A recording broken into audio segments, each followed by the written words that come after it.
तो दोस्तों, अब डिज़ाइनिंग में करियर बनाने वालों के लिए डिज़ाइन एप्टीट्यूड एक ऐसी एबिलिटी है जो कि हमें प्रॉब्लम को एक यूनिक तरीके से और क्रिएटिव तरीके से सॉल्व करने में हेल्प करती है। फॉर एग्जांपल, किसी ऐसी सिचुएशन को हैंडल करना जिसकी वजह से लोगों को दिक्कतें आ रही हैं, या फिर प्रोडक्ट्स में प्रॉब्लम्स को फाइंड करके उन्हें सॉल्व करना, और साथ में आज की टेक्नोलॉजी को ध्यान में रखते हुए और उसे इस्तेमाल करते हुए सॉल्यूशन को डिज़ाइन करने से लेकर उसे रीडिज़ाइन करना, और साथ में किस टाइप की चीज़ें लोग चाहते हैं उसके हिसाब से सॉल्यूशंस को तैयार करना। तो ये सभी चीज़ें डिज़ाइन एप्टीट्यूड में आती हैं। जैसे कि कुछ लोग डिमांड करते हैं कि उनके पास पुराने ज़माने जैसी दिखने वाली चीज़ें हों, पर आज की टेक्नोलॉजी के हिसाब से, और इसका एग्जांपल है ऑटोमोबाइल। तो अब आपको अपनी इस एबिलिटी को इम्प्रूव करने के लिए काफ़ी ज़्यादा मेहनत करनी पड़ेगी, लेकिन इसको इम्प्रूव करना कोई ज़्यादा बड़ा काम नहीं है।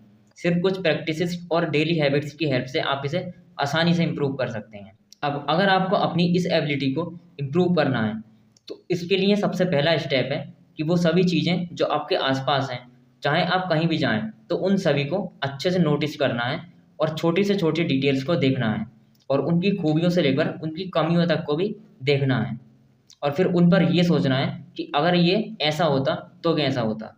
अब इसके बाद कुछ एक्टिविटीज़ और भी हैं जिनसे आपकी और भी ज़्यादा हेल्प होगी। जैसे कि सबसे इम्पोर्टेंट है पिक्चर रिलेटेड पजल्स को सॉल्व करना, मतलब कि स्पेशल रीजनिंग पर टाइम देना, और अच्छी 3D डिटेल्ड पर्सपेक्टिव ड्राइंग भी आपकी काफ़ी ज़्यादा हेल्प करेगी।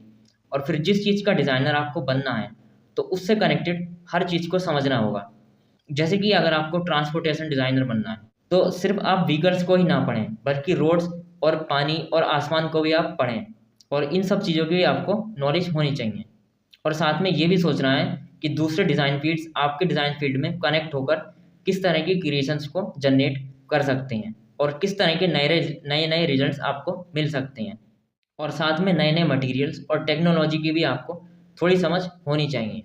और लास्ट में है अपने ही जैसे दूसरे लोगों को देखकर, या फिर जिनकी तरह आप बनना चाहते हैं, उनसे ये जानना कि वो इन सब चीज़ों को किस तरह से कर रहे हैं। और अब आसान शब्दों में बोलें तो आपकी क्रिएटिव प्रॉब्लम सॉल्विंग एबिलिटी को इम्प्रूव करना ही खुद को डिज़ाइन एप्टीट्यूड में माहिर बनाना है। बस यही कुछ बातें हैं जो आप में काफ़ी ज़्यादा इम्प्रूवमेंट ला देंगी। अब जितना ज़्यादा आप इनकी प्रैक्टिस करेंगे, तो उतनी ही ज़्यादा आपको एग्ज़ाम में आसानी होगी।